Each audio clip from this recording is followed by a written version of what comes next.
I was just so hard on myself. Yeah. So hard on myself. For what? You know? Whoa. Like, Whoa, what was the point?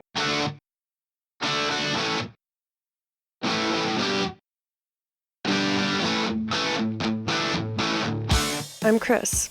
I'm Syd.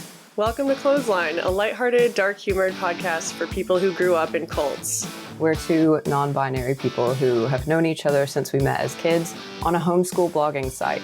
Here, we're digging deep into how we grew up in fundamentalist, evangelical cults and how that's impacted our lives since leaving. This episode includes conversations about things like religious trauma, mental health, abuse, and other topics like that. We aren't doctors or psychologists. This podcast is not intended to give official advice or anything serious. We're simply here to share our stories and talk about these things in a very real and human way. Our intention is for you to feel less alone, less crazy, and more supported. Now let's get into it. 3, 2, 1, clap. That was perfect. You're so excited right now. I don't think I've ever seen you this excited. excited. Is loving this. Speaking of inner children, why does it sound weird when I say inner children? Like there's multiple children inside of you. When you said that, one of our neighbors has a puppy that literally just started screaming. I listen to this puppy all the time, just screaming. There's nothing I can do about it. I don't even know where it is because we're on a hill, so like we can hear everything. But it just started screaming, and I'm like, oh my God, I hope that you can't hear that. Omnipresent puppy. Yeah, omnipresent puppy. Is that the episode name? I like how our more recent episode titles are more descriptive, and then the beginning ones are just like, unmarried nipple. I don't think the whole episode is just about it was the tits. Highlight. I mean, I'm always down to talk about tits. You were saying something about our inner children. Oh my God. Why am I so laughy today? Let me get my thoughts together. Speaking of inner child stuff, you wanted to expand on something we touched on episode 5, which was how we regard our past selves / how we think about them and how we feel about them now that it has been 15 years or whatever. And I've been thinking about that ever since. I kind of obsess over the past. Part of it is because I write memoir, and also I just am fascinated by the idea of being able to see myself objectively. Because that is something that I have body dysmorphia. I don't see myself as other people see me. And just the idea of being able to go back and see my past self with like clear eyes, knowing what I know now, is such a like romantic idea. Mm. But yeah, I'm intrigued by that conversation, and I feel like it could go in so many different directions. Yeah. I don't know. I mean, I'm sure that people talk about this all the time, but it's not something that I ever really thought about until I started doing like inner child work. And, you know, my therapist asking me all these questions about, I guess, just like encouraging me and helping me to dig a little deeper than I had before. And then also the concept of shadow work really got me digging into a lot of parts of my memory, I guess, and really digging into those associations that I have with younger versions of myself. I mean, heck, sometimes it's even last week, you know, but real talk. Yeah. In this context, though, it's so hilarious that, like, when I was thinking about who I was, like, imagining, okay, there's, like, my child self that is standing in front of me, and then there's my teenage self, and then there's my 20s self, you know? And in the beginning, when I kind of started learning about all this, I was like, oh, yeah, my teenage self is all good. You know, it's my, you know, little Syd that needs a little extra help, that needs a hand. And that's hilarious. How in the heck could I have ever thought that my inner teenager was cool? Like, what was I even thinking? For me, it's the opposite. The teenager's the one that's like in trouble all the time. Wild. Anyway, I see now that it wasn't necessarily that my inner teenager was like sweet. I think my inner teenager, I guess this is kind of delving into parts work a bit, internal family systems. But I think that my teenage self part was doing their classic deflecting and being like, no, little Syd actually needs a little more attention right now. Like, I'm cool. We'll get there when we get there. But don't worry about me for right now. And I think I grossly misinterpreted that.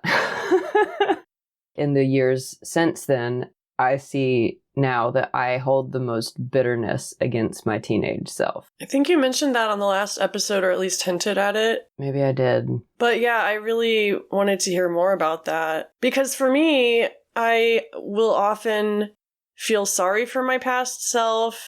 The things that I felt guilty about back then, I realized that I didn't have to feel guilty about them at all. And so I feel a great level of self-compassion when I think back to my teenage self. And so to hear you say that you kind of look, correct me if I'm wrong, you're like kind of looking down and like kind of disgusted by your teenage self. Yeah. What's that all about? Oh my God. Morning therapy. Let's talk about it. I think ultimately the biggest problem that I have with teenage Syd, and I'm kind of extending this up until maybe age 20, but primarily teenage Syd still living at home, is okay, how do I phrase this? The way that teenage Syd acted is because of the heavy indoctrination. And that's something that I didn't even have any control over. It doesn't even make sense for me to be so bitter at the way that I was acting, because I didn't know any different. I was in a small town in the middle of nowhere, an hour from the nearest anywhere, that was still heavily within the same indoctrination bubble. And if you don't know how to expand, then how are you going to expand? I, looking back, see now that I was so overcompensating because I was not experiencing this divine connection like other people claimed to have been. We talked about that on episode 5, how it's performative and we're all comparing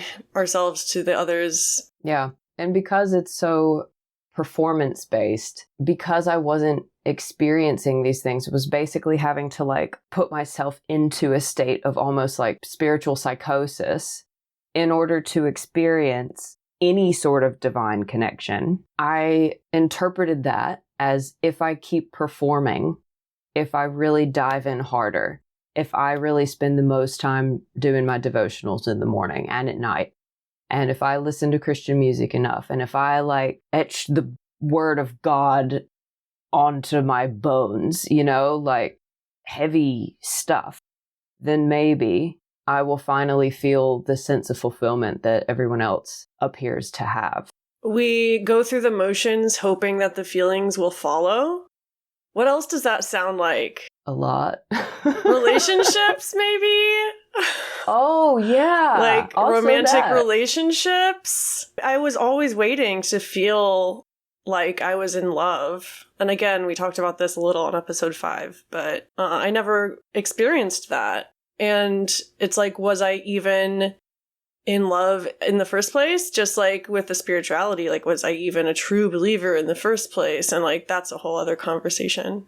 It really does prove that the ways we were indoctrinated have these ripple effects. I mean, that's the whole reason we started this podcast, because you saw the ripple effects in your relationship. Yeah. And especially, when the person you're in a relationship with starts pulling some shit and you start defending them because other people start to have a problem.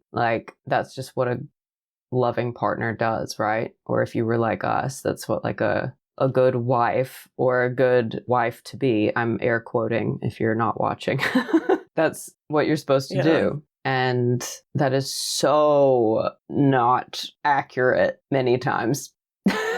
Yeah. I don't know. I think that you mentioning and questioning if you were ever a true believer is entirely relevant to this conversation.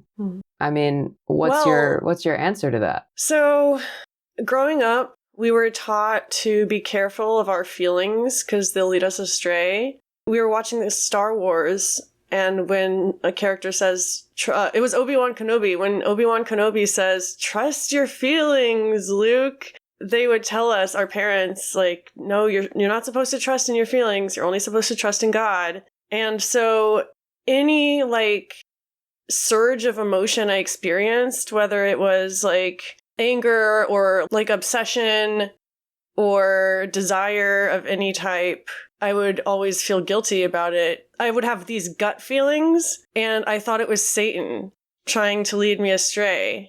Yeah. And I just went through so much mental turmoil because of that. And so now I'm kind of wary of my feelings. So with all that said, I never felt like I was a true believer, but who am I to say for real? Because you can't trust feelings. And so I just had to have faith that if I put in enough of the motions, that I would be a true believer and that the feeling would come. I just thought I hadn't done enough or tried hard enough. Because if I had, then I would feel like a true believer. And you see how it's easy to, like, get in those circles? And that totally doesn't affect me now. Yeah, totally not. So does that mean that you, like, absolutely do not struggle with overachieving or holding yourself to impossible standards? No, never. No, can't relate. I mean, that's really, like, the way that I interpret that is very similar to what I was experiencing at the time as well. It's crazy to think that as we're talking about all this, we actually knew each other. Like, yeah. That's nuts, man. Oh my God. We sent each other letters a couple times, I want to say. Yeah. I'm pretty sure if I looked in my closet long enough, I could find letters that you sent me from Alabama. I must have, like, I know that I sent you the one because you sent me photos of it. And I think I sent you, I don't remember if I mailed it from Alabama or if I mailed it from Hong Kong, but I found some, like, street market clothes, apparently, is what you said. Yep. I remember one shirt. There was a green shirt.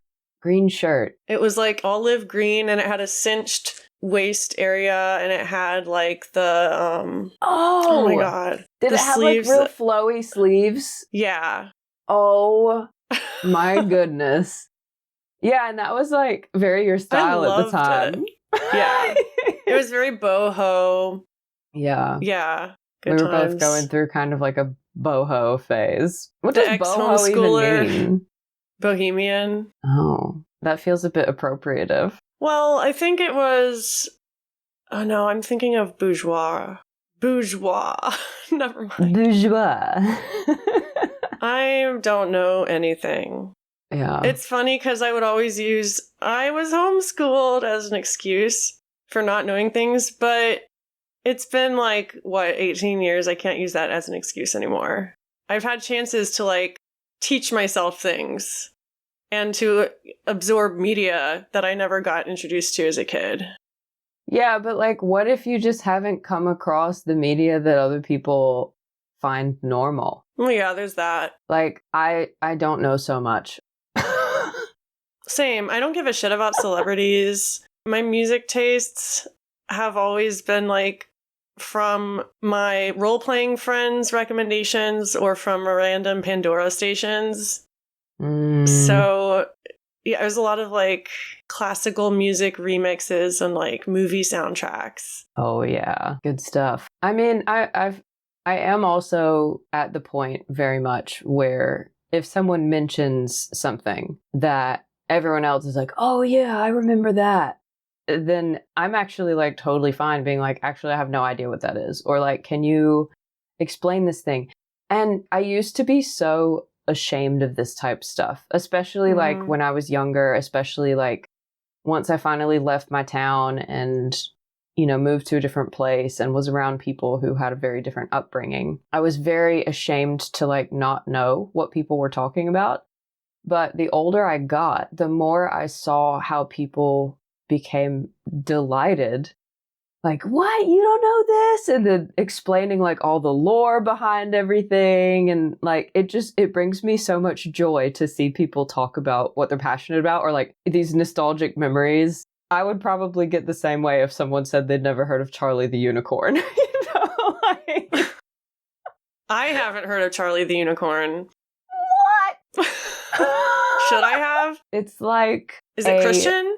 Oh, no. It's one of those old YouTube videos that makes absolutely no sense at all. I've seen that.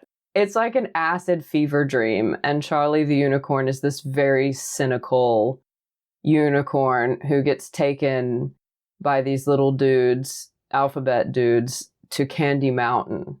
And there's an iconic song in there. And then there's a Leopleurodon. And then Charlie, oh, I don't want to spoil it for you. Yeah, I think I've seen stills from it as like memes. You would have. I was picturing some 90s thing when you were talking about like nostalgia. I wasn't picturing a YouTube video because in my mind, YouTube is recent. It is recent, but also like I also kind of have a nostalgia because Charlie the Unicorn must have been from like 2007-ish. And at that point, my brother was 7, my sister was 5. And so I would have watched these videos with them. So like, I kind of also have this like misplaced nostalgia, you know? Like if we're going true nostalgic, I'm going to talk about Little Bear. Like Little Bear!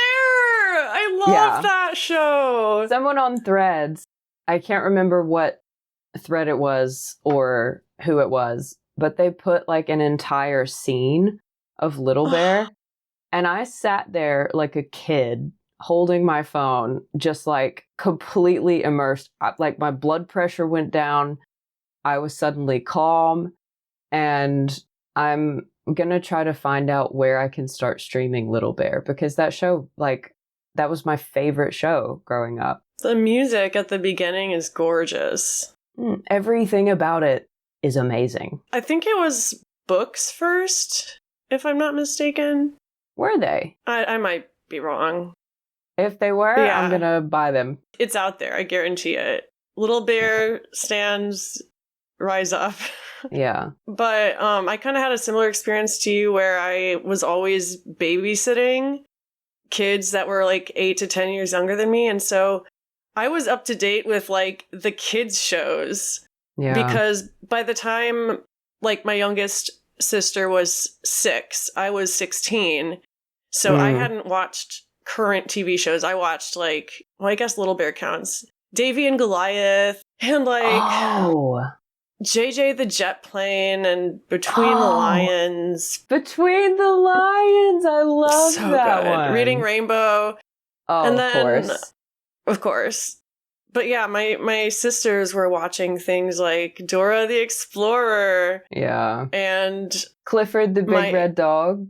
Yeah. I watched that one. Yeah. Oh, and why do I have that theme song in my head now? I forgot how it went. Actually, I did too. It's not right. Yeah, but like, you remember that it always got stuck in your head? Because I remember that it always got stuck in my head. Yeah. Yeah. I bet if we listened to it, we could probably sing along. Probably. I don't want to test that out right now, though. I don't want to test that out right now either. I'm not ready to have a song stuck in my head. Speaking of threads, I posted something that was like asking for media suggestions, like Christian 90s children's material that we used to watch. And I asked for people to share ones that they used to watch. And some of the suggestions I've never even heard of. Like, speaking of feeling like we're out of the loop and like we missed out on something, I find myself having that reaction to the niche media. Yeah, I mean, there are some of them that I don't really remember, but also like we had limited cable back then. Like, how are you gonna watch some of this? Like, some of it we had access to, and then some of it my dad managed to find because it was stuff that was a little more nostalgic for him. I feel like maybe a little of that mistimed nostalgia. But yeah, like a lot of, I wouldn't say that really any of it I like watch regularly and thoroughly. Like, I have bits and pieces of lots of the shows and stuff that people mentioned, but yeah, I just don't think that I had access to it to watch it all the time. So it would be very fun to watch it with you. I mean, it wouldn't technically be my first time, but it would feel like it was my first time seeing these things. So it would be so fun to look I'd be up some of that down. stuff. Yeah. We just need to, like, record weekly at this point. I feel like there's so many ideas we have and things we want to do. It sucks that we have 16 hours difference or something like that. But I mean, like, I don't normally do things in the mornings. By not doing things, that's usually my mental health time. Or, like, tidy the house time. Normally both. Oh my god, is that Connie behind you? It's Connie behind me. Connie! Come here. Come here. She can jump onto the chair now. Oh, she Come here. she wants to pounce. Come here. Connie! Oh my god. Come here. I'm gonna cry. Oh goodness. Good job. Oh, there she goes. Please put that in the video version. Connie's our mascot. We somehow got to talking about all of these, like, kids shows, which was very, in a roundabout way, connected to us being bitter at our past selves for overperforming and under-receiving divine relationship. I mean, inner child stuff has always been kind of hard for me to grasp because when I was a kid, I didn't feel like a kid. I felt like an adult. Like, I regarded myself as an adult when it came to responsibilities. But then when it came to knowledge, I did feel very much, like, repressed, I guess. So I was always this weird thing, not quite a kid, not quite an adult. So when I look back at, like, kids shows we used to watch, I feel like it was kind of frivolous. Never mind, I don't know where that was going. It is kind of connected to a thought that I just had. Do you think that part of the reason that we were such good and attentive oldest siblings, and part of the reason that we, like, didn't hate that role is not only because we received, like, recognition and validation from adults, but also because that was the closest thing that we had to a childhood. Like, we got to experience a childhood by taking care of our younger siblings who were watching the kids shows, who were playing with the toys, who were using their imagination and feeling less responsible than we were always feeling. Yeah. I mean, it wasn't that we weren't creative, or I wasn't creative. I feel like I did have a really healthy childhood in terms of, like, the whimsy and the creativity. There was a lot of that. Like, I had such an active inner world, even though I had all these responsibilities. And when I look at my life, I've been struggling with multiple things for so long, and I still have found, like, the ability to make art and to be creative and that sort of thing. And it's like I'm really good at performing under, not pressure, but, like, less than ideal circumstances. So, like, the idea of performing at my full potential is kind of scary to me. I have the exact same thing. It's almost like I'm content to kind of stay, like, just below my full potential because, God, I mean, this is really something to unpack. Yeah. I mean, that is just some deep stuff there, you know? Well, and the things I really loved, like my writing fan fiction, for instance, I had a lot of fun doing that, but I didn't think it glorified God or anything like that. And so it wasn't as important as other things I could be doing with my time that would glorify God. And even though as a teenager, like, about to finish high school, I wasn't, like, super gung-ho evangelist, but I still had this, like, innate drive to be holy, almost like it was a competition. A lot about me makes sense now, actually. Really? Are you seeing some connections happening? I mean, well, I lost it. Ruby distracted me. This week, I have to take all 3 cats to the vet. Oh, no. Ruby and Fang I took yesterday, and then tomorrow I take Connie. Just routine? Yeah, they haven't had physicals in years. I could never afford it. I mean, Ruby, whenever she had UTIs or whatever, I would take her. But as far as just like taking a healthy cat to the vet, I never did that. Which feels shameful to admit. But I mean, they're indoor cats, so they're less likely to have the health issues. Yeah, I feel like I'm doing all the talking. You're not. Everything that you're saying, I'm really resonating with, and it's really getting me thinking about my own experiences, you know? I was just so hard on myself. Yeah. So hard on myself. For what, you know? Whoa. Like, what was the point? I'm taking It's not like we're doing so great now. That got me, man. For what? They're taking off their cardigan. It's getting hot in here. My armpits are sweating a little. But like, oh my God. I think that's what's so difficult, because I feel like I wasted my childhood and like early adulthood on something that isn't real or like doesn't matter. It got us nowhere in life. Or did it? We wouldn't be recording Clothesline. It's true. It's true. But God, we all, especially us kids with like quote, quote, missionary tendencies, we all like had, okay, that's a gross overstatement. Not all of us. But I feel like many of us had these like dreams of success within like the ministry and, you know, eventually like working for Campus Crusade or working for Mission to the World, or, you know, like that was like success to us. And it was so like important on so many levels that I feel like that's also why it stung so hard when we did leave, because now all of a sudden we don't have this like overarching authority figure to measure up our success to. Now it's just up to us. Like, what do we want to do? And it's like, well, I've always wanted to be an artist and a writer, but part of that was within like a ministerial context. And now all of a sudden I don't have that overarching reason. So now it's just two separate things kind of floating everywhere, you know? So it's like the for what back then would have been to like build an unshakable foundation. Ugh.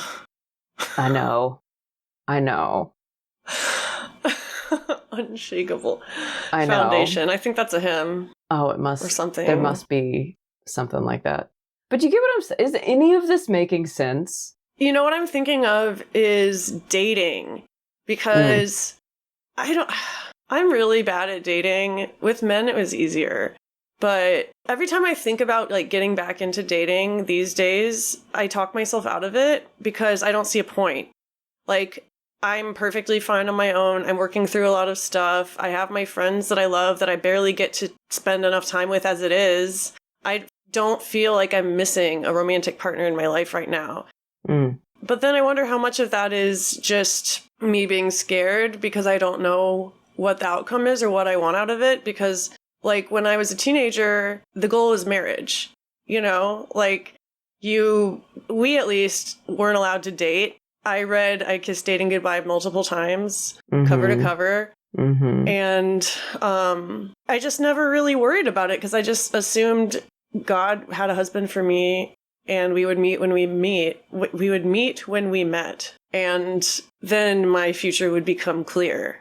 And until then, I didn't have to worry about it. But yeah, you're right. Now it is up to us.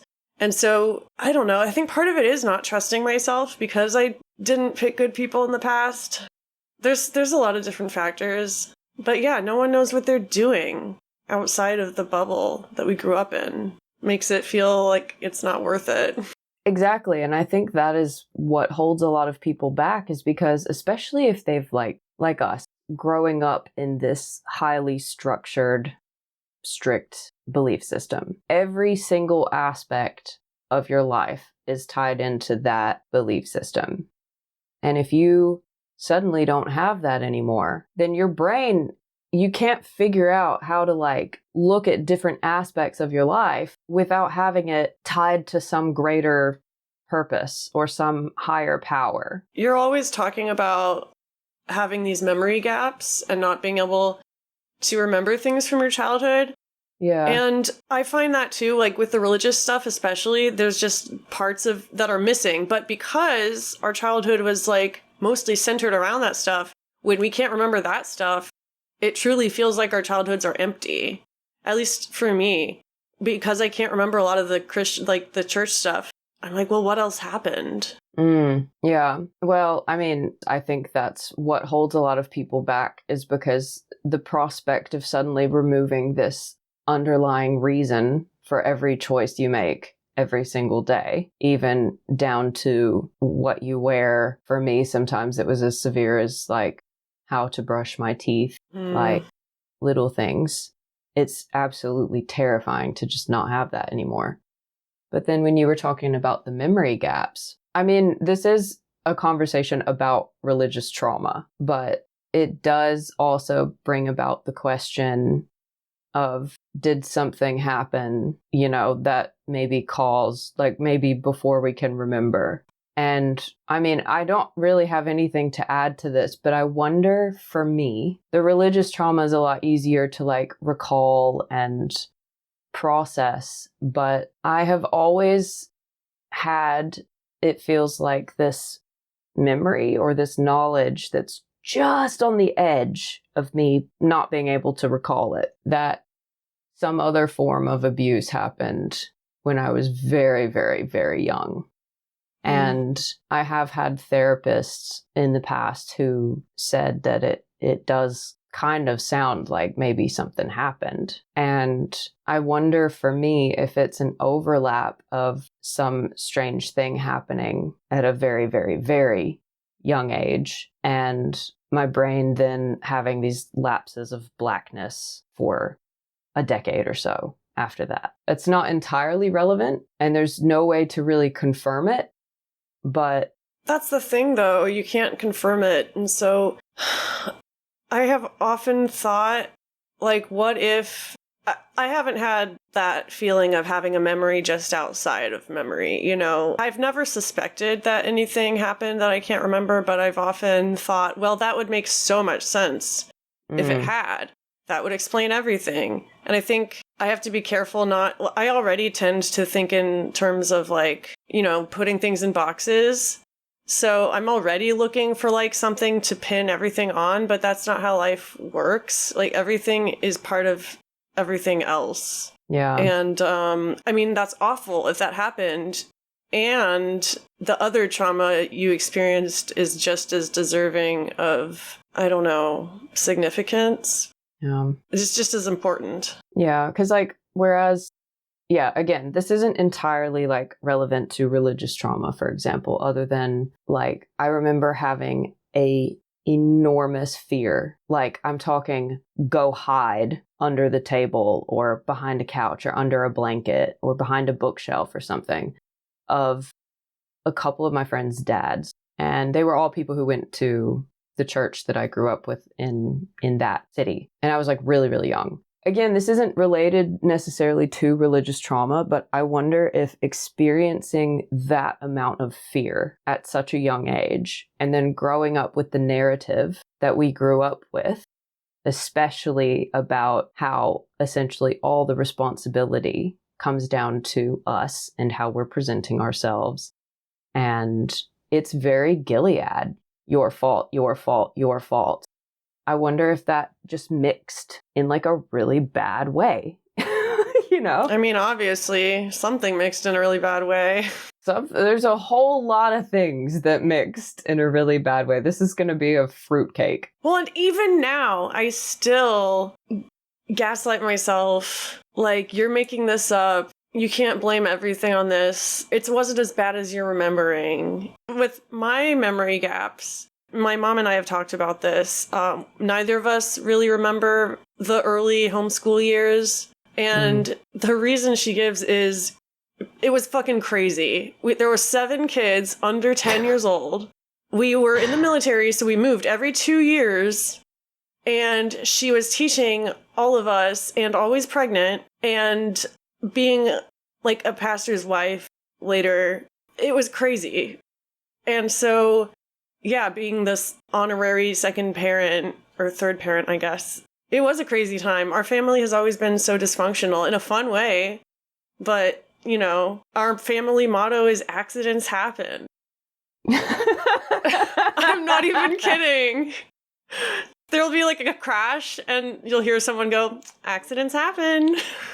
That is so good. Yeah, I remember like back in those days, obviously not at like such an early age, but like after you and I met, seeing these photos that you would post with your big family and everything just always looked so fun. I was like, it was pretty fun. Yeah, like I kind of got a little FOMO, you know, because it was just the three of us and there was such a huge age gap that it wasn't even really like that big a deal. I mean, it was, but nothing even remotely similar to your family, you know? It was unique. It was a unique experience that I'm glad I had. Traumatizing in other ways, but I can't picture life without my siblings.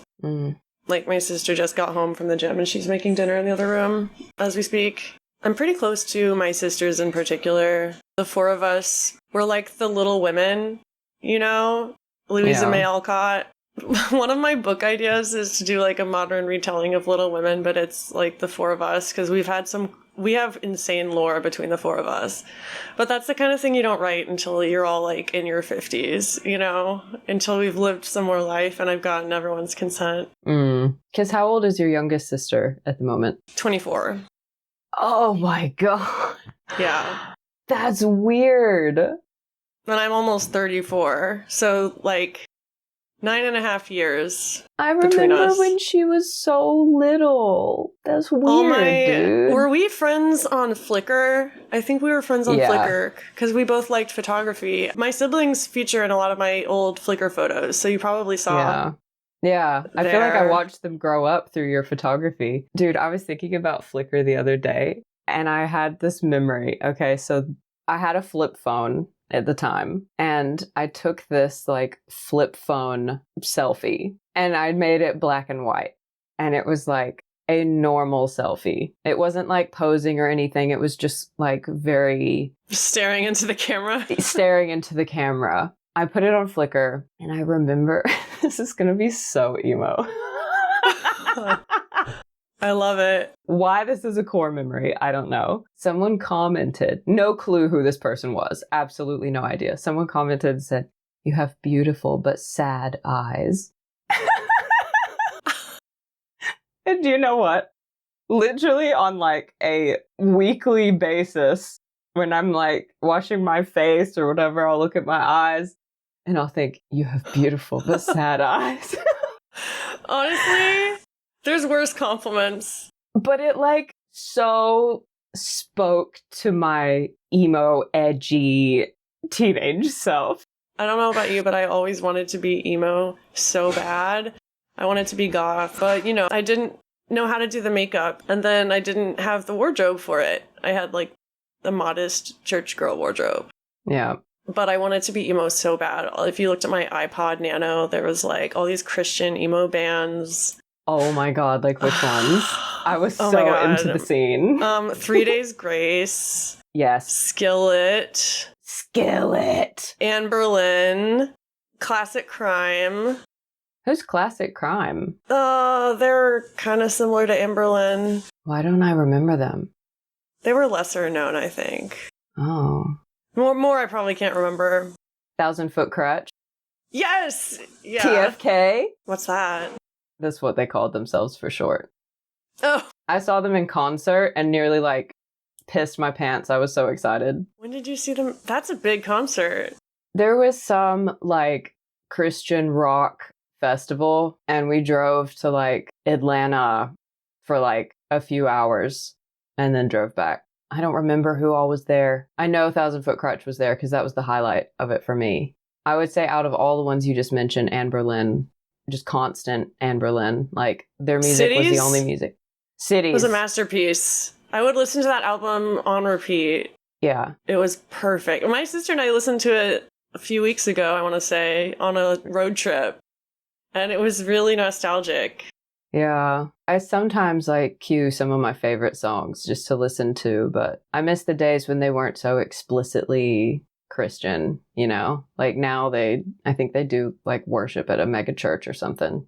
Mm, Yeah. Damn, this I don't wanna conversation hear has gone that. all over the place. I feel like kind of there is a theme in everything that we've talked about, whether it's like our kid selves or our teenage selves. Like all of this is just kind of within those two phases of our life, I think. I think we just need to give ourselves like permission to talk about like our interests in a way we didn't get to as kids. I don't know. I feel guilty when we spend a long time talking about certain things because I feel like this isn't what we're supposed to be talking about. We need to get to the real heart of the matter. No one's going to want to hear about this. And like, that's just on a constant loop. Yeah.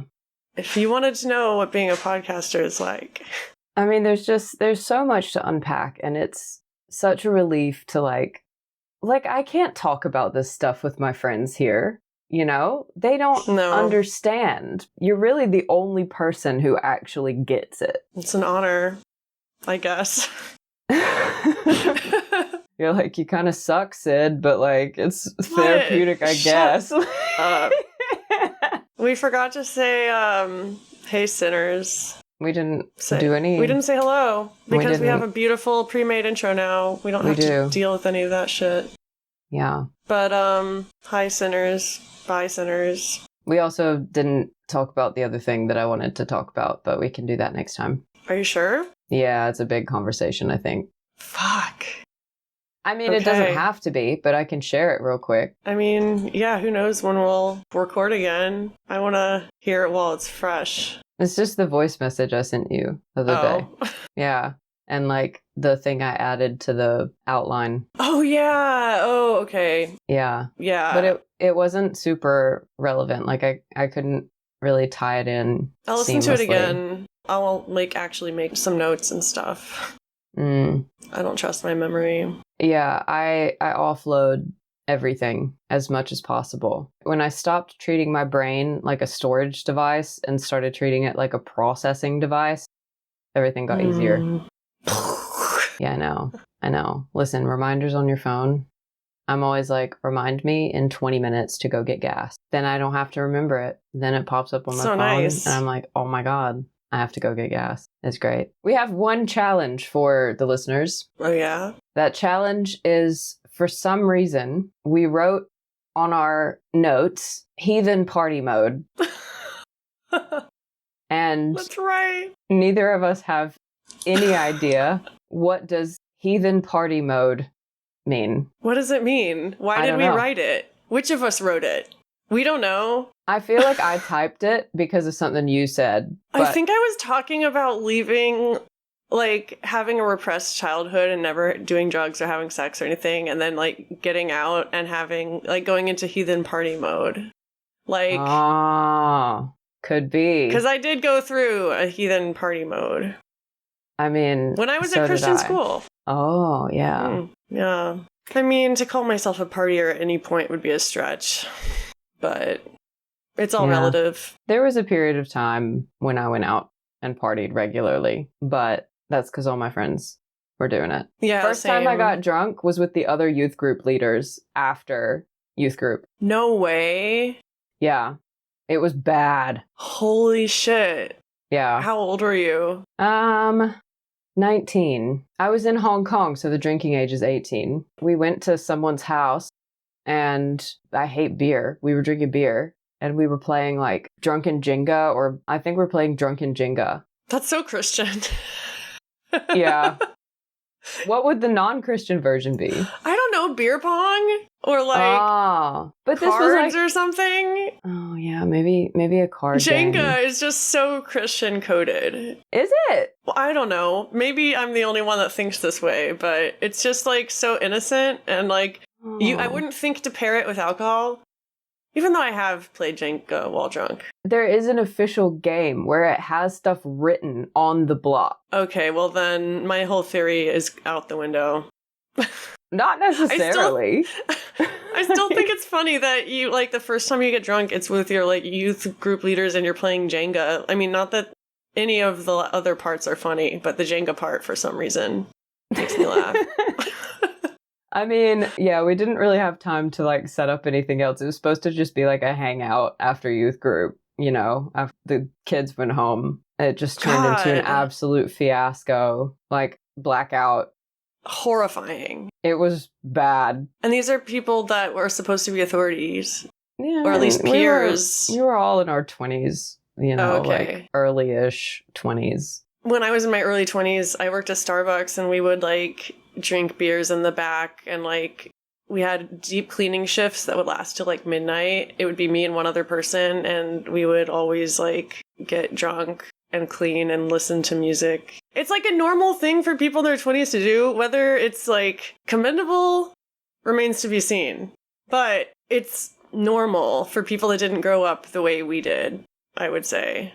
To like do stupid shit in your 20s. Yeah. Early 20s especially. Yeah. The first drink I ever bought was also in Hong Kong when I was 19. And it was at this like fancy bar. It was Prosecco. I was with my friend, who I still keep in touch with sometimes, who was very involved with the church that I was working for at the time. And imagine that, he's gay. Connie's Hi, Connie. back. So the two closeted church queers went to drink Prosecco. That's beautiful. Yeah. It was such a wonderful, like, first official experience, I guess. Oh. Can you hold Connie up just really quick? Oh my gosh. I hope everyone at least watches this part of the video because... Wait, watch this.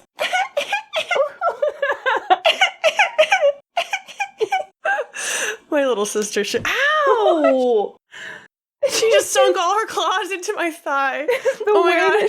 I don't know if it showed up on your phone, but the way that she jumped off the chair was like, woo! And then like down the side of the bed into the abyss.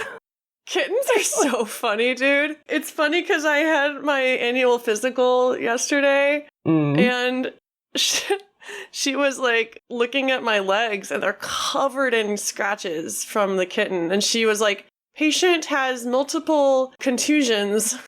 And I was like, oh my god, that sounds so bad. Listen, I just have a kitten. That's all it is. But it looks like I do drugs or self-harm or something.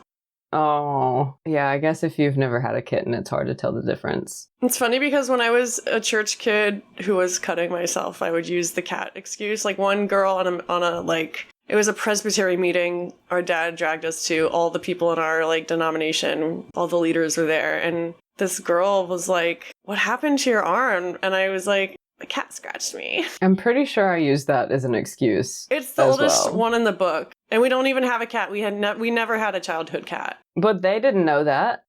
Yeah. Of course, I felt so guilty for lying afterwards. I would have too. 100%. That was the time we were like doing ATI, I think.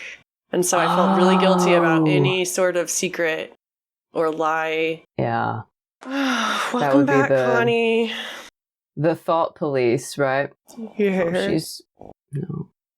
She's purring. Well, and now she's fucking with my headphones. All right. Bye. Bye, Connie. All right. We should wrap this puppy up. Let's wrap this up. This was good. I feel like I wasn't expecting it to go where it did. No. I felt like this morning just kind of rushed. I didn't really have any plan in mind. Like, vague, but... That's fine. Even just reminiscing, like talking about this stuff, inner child, inner teenager, inner world, trauma overlap, relationships. It's definitely accomplished what we've always said that we're hoping to do, which is make people feel less crazy and less alone. And right now I do feel less crazy and less alone, which to me indicates that my inner teenager needs a little more attention and work. So yeah, tune in next time to see how we did that. Yeah, tune in next time to see how... We need to make a note of that because we're gonna forget. Tune in next time to see how we connected with our inner teenagers. Everyone, keep on sinning. And keep on sinning and let us know how we triggered you. Yeah. Also, tell us about your heathen party mode days. Yes. We should name the next episode Heathen Party Mode. Oh my gosh, can we just tell all the juicy heathen All stories? the crazy stories. Oh! Okay. We'll be a little more structured next time, and it'll be spicy. Oh, I'm down. Okay. All right. Until then, bye. Bye. See y'all. Clothesline Podcast is a labor of love by and for survivors of religious trauma. If you enjoyed this episode and want to support us, share Clothesline with a friend. To sign up for every new episode, subscribe for free at clotheslinepod.substack.com. Want to go the extra mile? Support us on Patreon and get access to bloopers, journal entries, and more. If you could relate to this episode, we want to hear from you. You can follow Syd on Threads at HouseGhostCreative and Chris at XCJumperX. We hope we'll see you next time.